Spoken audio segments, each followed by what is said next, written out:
మీకు మీ బస్సు యాత్రలు చేసి ఓట్లేపించారు, జనం దండం పెట్టి కాళ్ళు మొక్కి ఓట్లేపించారు, ఈసారి వేయండి అని చెప్పాలి. మీరు అన్ని ప్రామిసులు మేము వచ్చినాక మేము అన్ని సర్వ విధాలా మీరు ఎట్లా అంటే అట్లా మేము చేస్తామన్న తర్వాత మీరు అట్లీస్ట్ నెగోషియేషన్ జరగాలి కదా. మీకున్న ఇబ్బంది లేని 1:100 తీస్తామని చెప్పి గ్రూప్ 1 లో మీరే చెప్పారు, ఇలా 1:50 చేసారు. ఇదే బట్టి విక్రమార్క గారు ప్రభుత్వం తరఫుకి వెళ్లి గత అసెంబ్లీలో ఆయనే సిఎల్పీ లీడర్ గా ప్రకటన చేసిండ్రు. సో జనం కూడా చెప్పేది ఏంటంటే ఇదేదో తినరకంగా చేస్తున్నటువంటి ఉద్యమాలు కాదు, వీళ్ళు కూడా జెన్యూన్ ఉన్నాయి, కొన్ని అంశాలు జెన్యూన్ ఉన్నాయి. మేము ఇంత తొందర ఒక ఎగ్జామ్ తొందర ఇబ్బంది అవుతున్నది, కొంచెం మాకు తాత్సారం ఏమంటున్నారు, మీకున్న ఇబ్బంది లేదో చర్చల ద్వారా తెలుస్తుంది కదా.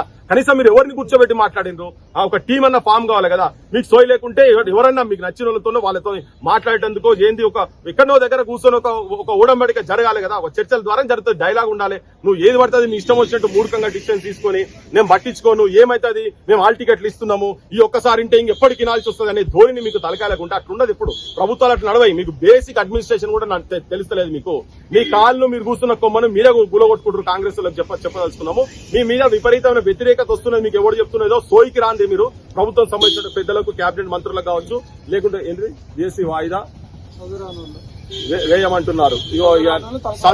చదువురానులు తలమాసిగా చాలా మాటలు మాట్లాడిన ముఖ్యమంత్రి, జనాలకు కూడా చాలా తెలిసిపోయింది. చాలా మంది చదువుకున్న నేను అన్నా కదా, మొన్న రాత్రి ఎవడో చేస్తే రాత్రి పూట కొన్ని గంటల వ్యవధిలో 15 కిలోమీటర్లు ఆడు విద్యార్థులు కావచ్చు, తర్వాత విద్యార్థులు ఎక్కడి నుంచో ఓల్డ్ సిటీ కాలేజ్ కాడికి నడుచుకుంటూ వస్తే ఒక 10 మంది నల్ల ఆస్పిరెంట్స్ కాని వాళ్ళను, ప్రిపేర్ కాని వాళ్ళని, ఎగ్జామ్ రాయే వాళ్ళని చూపిమని చెప్పినాం. ఇప్పటిదాకా కనీసం మీకు సోయి ఉంటాయి, మీకు అన్ని టీవీలు అన్ని ఉన్నాయి కదా, అవి చూపించాలి కదా. ఇంకా ఉల్టా ఏంటంటే మీరు యూనివర్సిటీలో విద్యార్థులను కొట్టుడు, విచక్షణారహితంగా గొడ్లను కొట్టినట్టు కొట్టుడు, 10 మంది 20 మంది గొడ్లను కొట్టినట్టు కొట్టుడు. ఇవాళ కూడా తీసుకొచ్చి ఇక్కడ హాస్పిటల్లో మీరు డాక్టర్ తో తీపిస్తాడు కానీ పోలీస్ అనేది ఊడబిక్తాడా, కూర్చున్న సూది ఊడబిక్తాడా? అది ఊడబిక్కి ఏంది, ఏం మెసేజ్ చేయదలుచుకున్నారు, మీరు జనానికి ఏం మెసేజ్ చేయదలుచుకున్నారు? ఇప్పుడైతే క్లియర్ చెప్తున్నాం, మీరు ఇట్లనే ఇదే వాయికరుండి మేము ఏదంటే చేస్తామంటే అట్లీస్ట్ మీరు ఏదలుచుకున్నదో ఏదైతే మీరు కూర్చోబెట్టి నెగోషియేషన్ తో కన్విన్స్ చేయండి. ఇప్పుడు కాకపోతే మేము 6 నెలలకు మళ్ళీ 2 నెలలకు ఇస్తామా లేదా, మిమ్మల్ని ఎవరు నమ్మలేడు. ఎందుకంటే నువ్వు గవర్నమెంట్ రాకముందు చేసిన ప్రామిసెస్ వచ్చిన తర్వాత ఏది కూడా అమలు అయితే లేవు. కాబట్టి మీరు ఇచ్చిన మీరే అన్నారు గ్రూప్ 2 మేము 2000 పెంచుతాము, గ్రూప్ 3 3000 పెంచుతామని చెప్పి ఏం పెంచలే కదా. మీ నమ్మకాలు లేకుండా పోయినాయి. సో మీరు నమ్మకాలు ఎట్లా తీసుకొచ్చుకుంటారో మీరే ఆలోచన చేయండి, కూర్చోండి. మీరు అంతా పెద్ద పండితులే కదా, మీరు మేనిఫెస్టో రాసింది. చికటపల్లికి వచ్చి రాహుల్ గాంధీ వచ్చి చెప్పిండు కదా, సోనియా గాంధీతో మీరు 6 గ్యారంటీలలో దాంట్లో ఉన్నది కదా, ప్రియాంక గాంధీతో కూడా మీరు చేపించారు కదా. సోయికి ఉన్నారా లేదా అని చెప్పి మీకు తెలియజేసుకున్నాము. ఇట్లనే కనుక ఉండేది ఉంటే మాత్రం మీరు ఆగమవుతారు. మీరు ఒక దిక్కు కోపాన్ని చవి చూస్తారు, నిరుద్యోగుల కోపాలను చవి చూస్తారు. ఇంకోటి ఏంటంటే మానసికంగా చాలా ఒత్తిడిలో ఉన్నారు. ఏదో ఒక క్లారిటీ మీరు ఇమీడియట్ గా తొందరగా మీరు కమిటీ చేసుకుంటారా, ఏదో చేసి నెగోషియేషన్ చేయాల్సిన అవసరం ఉన్నదని చెప్పి నేను నిరుద్యోగ యువకుల తరఫుకెళ్లి నేను విజ్ఞప్తి చేస్తున్నా. ఈవెన్ జడ్సన్ కుటుంబం సంబంధించి కావచ్చు, తన కూడా ఒక వాళ్ళ ప్రతినిధిగా కూర్చున్నారు.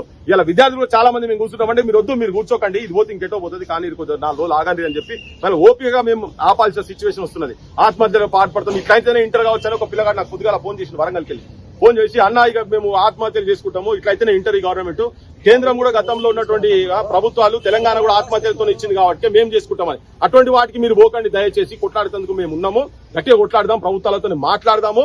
మీరేంటంటే మీరు జిద్దుకు మీరు పంతానికి పోకండి, మీరు అహంకారానికి పోకండి. కేసీఆర్ లెక్క మీరు కూడా అట్లనే రెప్లికా లెక్క అయిదామని అనుకుంటే మాత్రం బూడిదలో కలిసిపోతారని చెప్పి చెప్పదలుచుకున్నాం. మీకు పోలీసుల తెగ చూస్తే ఎట్లా అనిపిస్తుంది? పోలీసులు మోహరించారు, మఫ్తీలో కూడా పోలీసులు తిరుగుతారు, నిరుద్యోగులను లోపల రానిచ్చే పరిస్థితి లేదు. అదే అన్ని పిచ్చి చేష్టలు. వాళ్ళకి ఏంటంటే నాశనకాలం పుట్టినట్టున్నది, మెదడు పనిచేస్తలేదు ఎవరికి. పోలీసులతో కాదు, మీరు నెగోషియేషన్స్ తోటి జరగాలి. ఇక నేను అంతర్రాష్ట్ర క్రిమినల్ ఏమన్నా టెర్రరిస్ట్ లా, బందిపోట్ల, ఆ బందిపోట్లనే ఊహాగానాలు ఉన్నారేమో. అందుకే యూనివర్సిటీ అట్లా బడి ఇట్లా పెట్టి ఇట్లా గుద్దుడు. ఇది ఏం గుద్దుడు? ఎల్ కొడుక, ఎం కొడుక, ఏం భాషలే యూనివర్సిటీలో మాట్లాడే భాషలా? మీరు ఎక్కడో దగ్గర హోం మంత్రిగా మీరే ఉన్నారు, ముఖ్యమంత్రి గారు, మీరు ఏమైనా ఇన్స్ట్రక్షన్స్ ఇస్తున్నారేమో అని మాకైతే డౌట్ ఉన్నది. ఇన్స్ట్రక్షన్స్ ఇవ్వకపోతే మీరు చెప్పండి. ఇది ఒక మంచి కార్డియల్ వాతావరణం క్రియేట్ చేయండి. మీరు పోలీస్ పాలన, పోలీస్ రాజ్యము, ఇనుప బూట్లతో తొక్కుతాము, లాఠీ దెబ్బలతో తలకాయలు వలగొడతాము, ఇవన్నీ అనుకుంటా పోతే ఇటువంటి వాళ్ళు, అదే చెప్పిన ఇంత ముందు ఇటువంటి వాళ్ళు చాలా మందిని చూసినాము. మీ పప్పులేమి ఇక్కడ ఉడికే పరిస్థితి లేవు. పోలీసు ప్రహారాల మధ్యలో మీరు కనుక పాలన నడితే మీది ప్రజాపాలన అనబడదు, ప్రజాస్వామిక పాలన అనబడదు.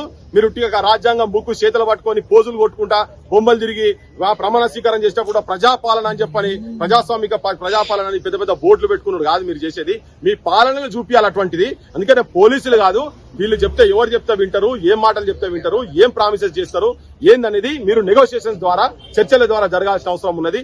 దాన్ని వెంటనే మీరు పూనుకోవాల్సిన అవసరం ఉన్నది. లేకుంటే మాత్రం ఇది ఇక్కడితో ఆగే సిచ్యువేషన్ మాత్రం కనబడతలేదు. తస్మాత్ జాగ్రత్త.